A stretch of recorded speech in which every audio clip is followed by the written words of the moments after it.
Yep, that's all our stuff. Don't be stupid. He's got a foot!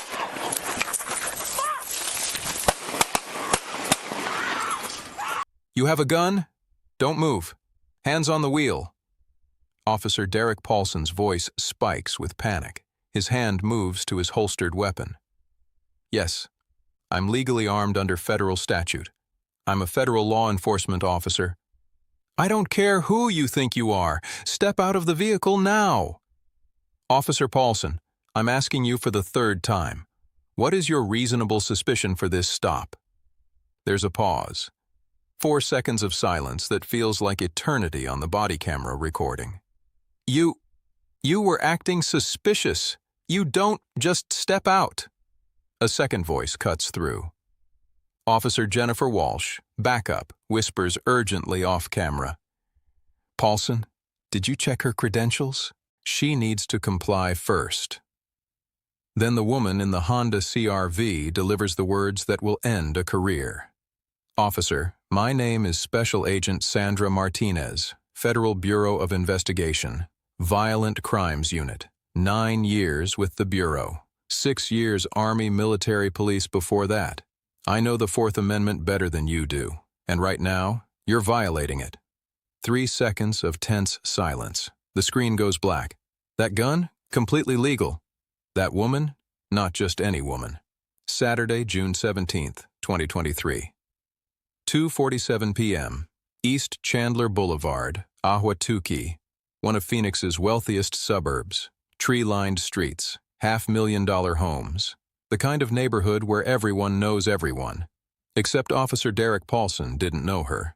34-year-old Sandra Martinez, FBI Special Agent, expert in constitutional law, weapons instructor, combat veteran who earned a Bronze Star in Afghanistan, mother of 2 daughters, ages 5 and 7, off duty that Saturday, running errands, groceries in the back seat, planning to make her daughter's 3 p.m. soccer game, obeying every traffic law, and 38-year-old Derek Paulson, 9 years with Phoenix PD, proactive patrol officer, department code for someone who makes a lot of stops, saw a Hispanic woman driving a Honda CR-V in an affluent neighborhood, and decided she didn't belong. He'd made that decision before. In fact, he'd made it 1,147 times over 9 years. 68% of his stops? Hispanic drivers, in a city that's 42% Hispanic. 23%? Black drivers, in a city that's 7% black. 9 complaints filed against him over 9 years. 9 times his sergeant, Mike Hutchins, closed the file within 48 hours. No investigation, no discipline, no consequences. Until number 1,048, because this time, he stopped someone who knew exactly what he was doing. Someone who could prove it. Someone with an entire federal law enforcement agency backing her up. 23 minutes and 41 seconds. That's how long Derek Paulson detained Sandra Martinez without reasonable suspicion. 23 minutes that would end his career. 23 minutes that would cost him his post-certification, making him unemployable as a cop anywhere in America. 23 minutes that would expose his supervisor had been warned 8 months earlier about his concerning stop patterns, and did nothing. 23 minutes that would cost Phoenix $475,000 to settle. 23 minutes that would trigger reforms across 14 Arizona police departments. 23 minutes that started with 3 words. I have a gun, and ended with 4. Your career is over. Before we show you exactly how Sandra Martinez went from traffic stop victim to the catalyst that reformed Arizona policing, drop your location in the comments and hit subscribe. Because this isn't just about one officer, it's about a system that protected the wrong person, until it met someone it couldn't intimidate. But to understand how this happened, you need to know who Sandra Martinez really was, and who Derek Paulson had been for 9 years. Sandra Martinez was born in El Paso, Texas. Daughter of immigrants, her father worked construction, her mother taught elementary school. She joined the Army at 18, military police. Deployed to Afghanistan in 2011, where she earned a Bronze Star for valor during a convoy ambush that killed 2 soldiers in her unit. FBI Academy graduate 2016. Top 15% of her class at Quantico. Violent crimes unit assignments, gang investigations, human trafficking, public corruption. She held advanced firearms instructor certification. She trained other agents. Married 8 years to Michael, an aerospace engineer. 2 daughters who asked why mommy carried a gun. Recently purchased their first home in Ahwatukee in March 2023. That Saturday, she was wearing jeans and a t-shirt. No visible badge. Just another mom running errands before her daughter's soccer game. She wasn't looking for a confrontation. But when Derek Paulson's emergency lights appeared in her rearview mirror, her training kicked in. Document everything. Stay calm, know your rights, and never let a violation go unchallenged. Derek Paulson grew up in suburban Phoenix. Criminal justice degree from Arizona State. Phoenix PD Academy graduate, 2014. Middle of his class. Assigned to Desert Horizon Precinct Patrol. Considered proactive by supervisors. High stop numbers. The kind of officer who didn't take chances. Over 9 years, 1,147 traffic stops. The demographics told the story his supervisors refused to see. 68% Hispanic drivers. 23% Black drivers. Only 9% of his stops resulted in citations. The national average is 67%. What was he doing in those other 91%? The 9 complaints provided clues. March 2015. Maria Gonzalez. Unlawful vehicle search. Officer opened my trunk without consent. Sergeant Hutchins closed it in 48 hours. Officer followed reasonable procedure. August 2016. Terrence Williams, a cardiothoracic surgeon. Stopped in Ahwatukee, asked, "Do you live here?" No violation given. Hutchins. Insufficient evidence of bias. Closed in 72 hours. February 2017, James Anderson. Excessive force allegation. Officer grabbed my arm, twisted behind back. No arrest, no citation. Hutchins. Subject appeared to resist verbally. Closed in 48 hours. The pattern continued. November 2018, June 2019, March 2020, October 2021, May 2022, February 2023. 9 complaints, 9 dismissals, all closed by Sergeant Hutchins. Body camera reviews would later reveal Paulson's coded language doesn't belong here. 34 instances. What are you doing in this neighborhood? 28 times. Do you live around here? 67 instances. The psychology was simple. Paulson didn't see himself as biased. He saw himself as experienced, someone who could read situations. But what he was really reading? His own assumptions about who belonged in certain neighborhoods. And on June 17, 2023, at 2:47 p.m., those assumptions met someone who could prove exactly what they were. Sandra was driving south on East Chandler Boulevard, speed limit 45. She was going 43. She stopped completely at the red light at 48th Street, checked her GPS for the next turn. Paulson's patrol car sat 2 vehicles behind. He watched her during the light. His perspective, later admitted in an internal affairs interview. She kept looking around, checking her mirrors, seemed nervous. The car was nice, newer Honda CR-V. I could see child car seats in back, but I didn't recognize her from the area. Something felt off. The light turned green. Sandra proceeded, made a legal right turn with her signal. 2:49 p.m. Paulson activated his emergency lights. Sandra's immediate response revealed her training. She activated her phone's voice memo, legal recording in Arizona, placed it in the cup holder, announced clearly, "This is Sandra Martinez. Today is Saturday, June 17, 2023. The time is approximately 2:49 p.m. I'm being pulled over by Phoenix police on East Chandler Boulevard. I'm recording this interaction per Arizona law." She pulled into a convenience store parking lot. Well lit. Witnesses present. Put the vehicle in park. Hands on the steering wheel at 10 and 2. Her internal assessment.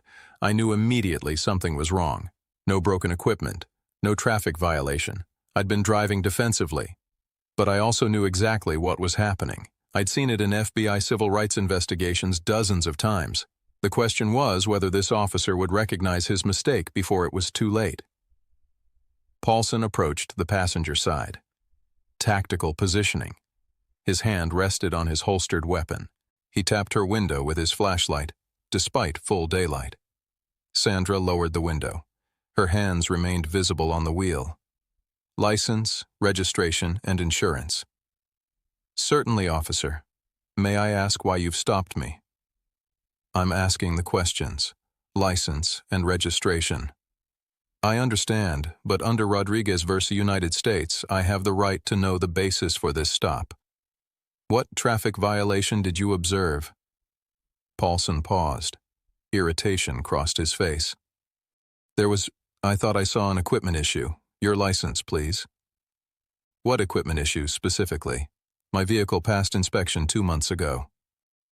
Just provide your documentation, ma'am. I'm happy to comply, but before I reach for my wallet, I need to inform you that I'm a federal law enforcement officer, and I'm carrying a concealed firearm, pursuant to the Law Enforcement Officers Safety Act. My FBI credentials are in my wallet with my license. How would you like me to proceed? The fatal moment. Paulson's face changed. Not relief, not professional courtesy. Fear mixed with aggression. You have a gun? Keep your hands where I can see them. Don't move. Sandra's voice remained steady, measured. Officer, yes, I'm legally armed. I'm an FBI special agent. I disclose this for your safety and mine. My weapon is concealed on my right hip. I have credentials. Where is your badge? Show me your hands, both hands. My hands are on the steering wheel. My credentials are in my wallet. You're welcome to verify through dispatch that I'm an active federal agent. But I need to understand. What is your reasonable suspicion for this stop? You were acting suspicious, looking around nervously.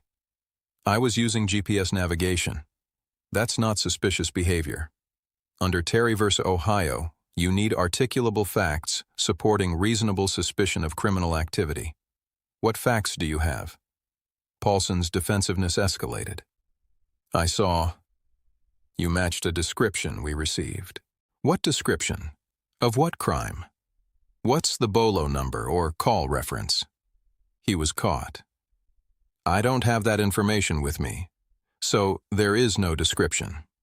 Officer, what traffic violation did I commit? I told you, equipment issue. You haven't identified any equipment issue.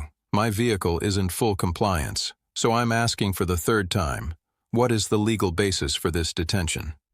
Inside the convenience store, 47 feet away, employee Marcus Johnson pressed record on his phone. 2:53 p.m., 4 minutes into the stop. Officer Jennifer Walsh arrived. Paulson had radioed. Subject claims to be law enforcement, need backup. Walsh approached, observed Sandra's hands on the wheel, her professional demeanor. What's the stop for? Walsh asked Paulson quietly. Equipment issue, suspicious behavior, she's got a gun. Did you run her plate? Paulson paused. Not yet. Walsh leaned closer, whispered. Paulson, did you check her credentials? She says she's federal. She needs to comply first. Paulson's voice rose. He turned to Sandra. Ma'am, I'm giving you a lawful order. Step out of the vehicle. Sandra's response was surgical. Officer Paulson, I can see your name on your uniform. Under what authority are you ordering me to exit? Do you suspect a crime beyond this traffic stop? Do you believe I'm armed and dangerous despite identifying as law enforcement? Officer Safety, you admitted you have a weapon. I disclosed I'm legally carrying as a federal agent. That's not an admission of wrongdoing. Pennsylvania v. Mims allows exit orders during lawful traffic stops, but you haven't established this stop is lawful. You've articulated no reasonable suspicion. Walsh intervened, her tone apologetic. Ma'am, can you show me your credentials through the window?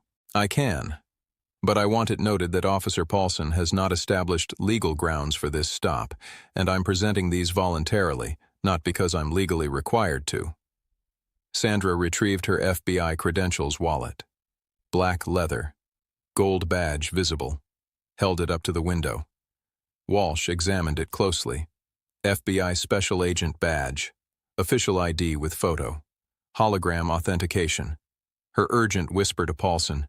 "Derek, she's legit. She's FBI. We need to—" Paulson interrupted, ego wounded. "I don't care who she is. She was acting suspicious." Walsh immediately radioed for a supervisor. By 3:04 p.m., Sergeant Mike Hutchins arrived, 7 minutes later than he should have. By then, 3 or 4 customers from the convenience store were watching. Marcus was still recording. Hutchins approached Paulson. "What's going on?" "Subject refused to comply, has a weapon, claims to be FBI." Sandra's voice cut through, ice cold. "Sergeant, my name is Special Agent Sandra Martinez, FBI Phoenix Field Office, Violent Crimes Unit. I've been unlawfully detained for 17 minutes. Officer Paulson cannot articulate reasonable suspicion for this stop. He has demanded I exit my vehicle without legal justification. I disclosed I'm legally armed under LEOSA, and he responded by escalating rather than verifying my credentials. This entire encounter is being recorded on 3 separate devices: Officer Paulson's body camera, Officer Walsh's body camera, and my personal phone. I will be filing a formal complaint with your department and notifying my supervisor at the FBI. I expect all body camera footage to be preserved immediately." Hutchins examined her credentials. His face fell. Federal jurisdiction problem. "Why didn't you verify before calling backup?" he asked Paulson quietly. No answer. Hutchins turned to Sandra, damage control in his voice. "Agent Martinez, I apologize for the confusion. You're free to go. There's clearly been a misunderstanding." "Sergeant, this wasn't a misunderstanding. This was an unlawful stop based on assumptions. I observed no equipment issue. I committed no traffic violation. Your officer made a judgment about who belongs in this neighborhood. That's profiling, and your body cameras have recorded every second of it. I'm sure Officer Paulson had reasonable— He's had 17 minutes to articulate it. He couldn't. I'm leaving now. I expect to hear from Internal Affairs within 48 hours. If I don't, the FBI's Phoenix Field Office will contact your chief directly. Badge number 2847, Paulson. Badge number 3192, Walsh, who attempted to de-escalate, I note. Badge number 4103, Hutchins. Good afternoon, gentlemen." 3:11 p.m. Sandra drove away. Total detention time, 23 minutes, 41 seconds. Paulson turned to Hutchins. "She was acting suspicious, Sarge. I did everything by the book." "No, you didn't. And now we've got a federal agent with footage." What they didn't know, by 3:30 p.m., Sandra had called FBI Assistant Special Agent in Charge David Torres. By 4:15 p.m., Torres had notified Phoenix Police Chief Catherine Morrison and the Department of Justice Civil Rights Division.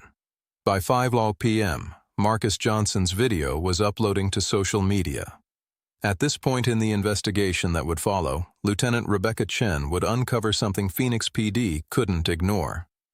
A 9-year pattern of biased policing. But the smoking gun was still coming. Has anything like this ever happened to you or someone you know? Drop your story in the comments. These patterns are more common than departments admit. Monday, June 19, 2023, 9:00 a.m. Sandra filed her formal complaint at Phoenix PD Internal Affairs. That same day, 11:30 a.m., ASAC Torres sent a formal letter to Chief Morrison. The language was direct. This incident raises serious civil rights concerns. FBI requests independent review and full cooperation with federal inquiry if warranted. Agent Martinez has exemplary record. Any retaliation will be met with federal response. Chief Morrison assigned Lieutenant Rebecca Chen, 16 years with Phoenix PD, Internal Affairs, known for thoroughness, not politics.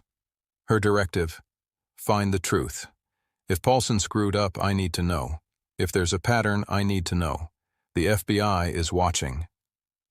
Chen began with the evidence. 3 video sources. Paulson's body camera, 15 minutes, 23 seconds. Walsh's body camera, 11 minutes, 47 seconds. Marcus Johnson's phone, 8 minutes, 14 seconds. Sandra's audio recording, 23 minutes, 41 seconds, complete.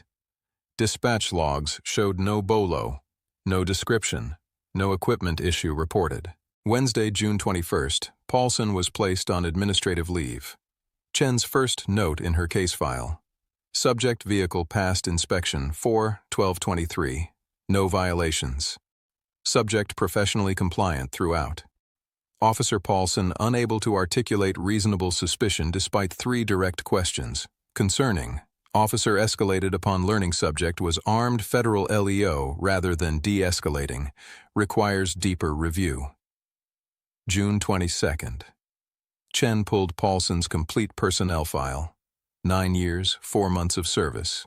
No commendations for investigative work. Several for proactive patrol. High stop numbers. Then she found the complaints. 9 of them. All closed by Sergeant Hutchins. Average closure time, 51 hours. Not one resulted in counseling, retraining, or discipline. But Chen went further.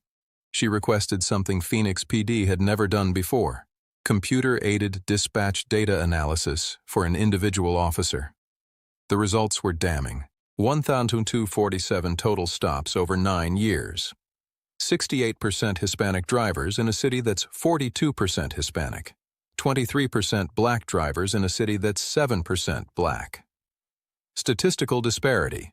Hispanic drivers stopped at 1.6 times their population rate. Black drivers at 3.3 times their rate.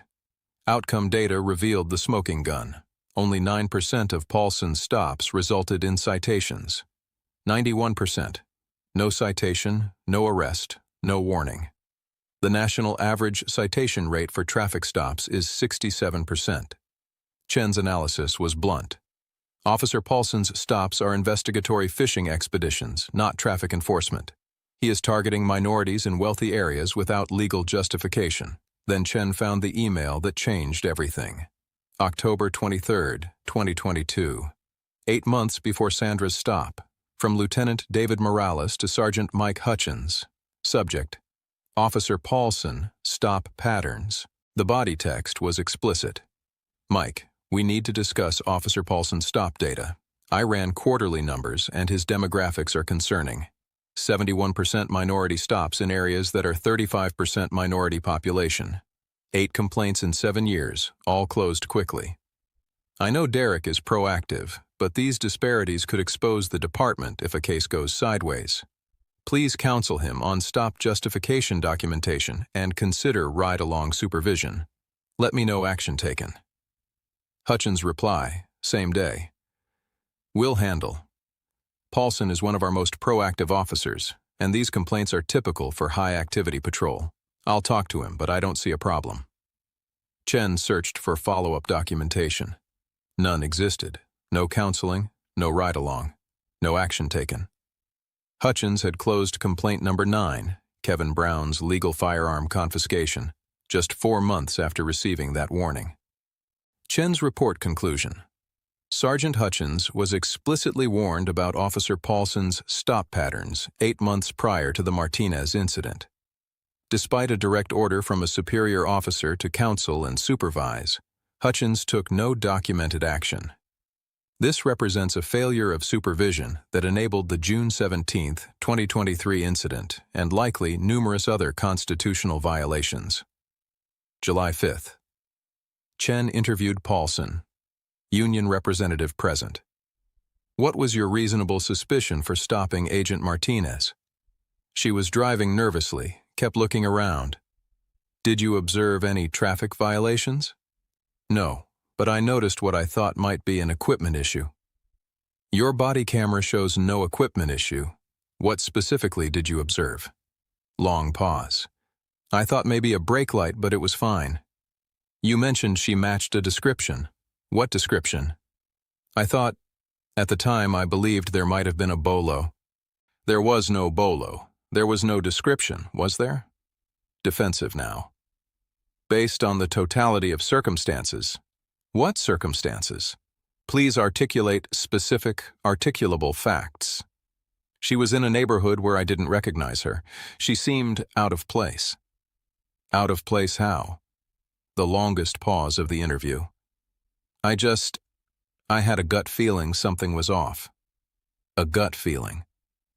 Chen's 57-page report was completed July 13, 2023. The findings were devastating. The recommendations were clear. Paulson, termination for cause. Hutchins, demotion. July 21, 2023. Officer Derek Paulson was called to Chief Morrison's office. Based on internal affairs investigation findings, I am terminating your employment with Phoenix Police Department for cause, effective immediately. Grounds: unlawful detention, failure to articulate reasonable suspicion, escalation contrary to training, violation of federal officers' civil rights, pattern of biased policing demonstrating conduct incompatible with professional law enforcement. This is political, Paulson protested. I was doing my job. You couldn't articulate a traffic violation. You stopped her because she's Hispanic in a wealthy neighborhood. That's not policing, that's profiling. You're done. The union filed a grievance. August 24th, arbitration hearing. The arbitrator reviewed the evidence for 2 weeks. September 12th, the decision. Grievance denied. The totality of evidence demonstrates a pattern of conduct fundamentally incompatible with professional policing. The department's decision to terminate employment is upheld. Post-certification revoked.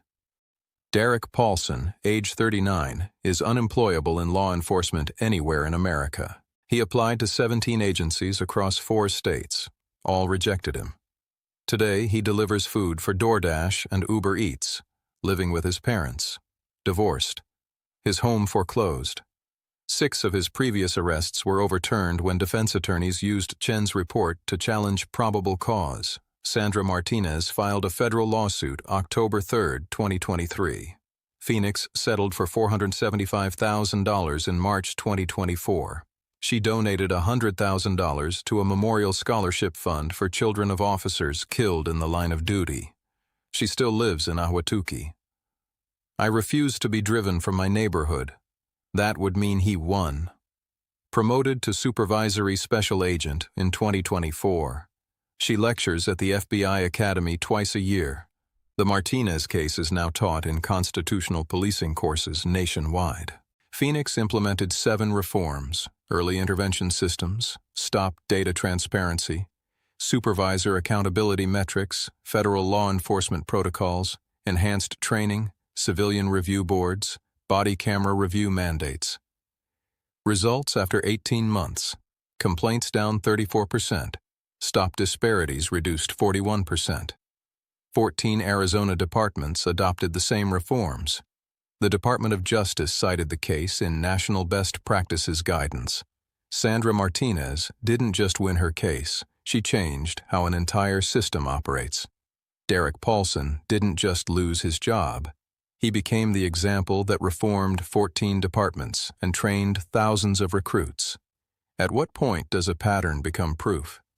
When someone with the knowledge to expose it, the documentation to prove it, and the institutional backing to enforce consequences refuses to let it slide. Sandra Martinez was that someone. For 247 people before her, there was no one. If this story showed you why accountability requires both courage and systems, share it.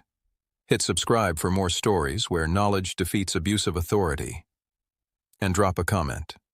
What's the most important lesson here? Sandra's expertise? The data that exposed the pattern? Or the reforms that made sure it won't happen again?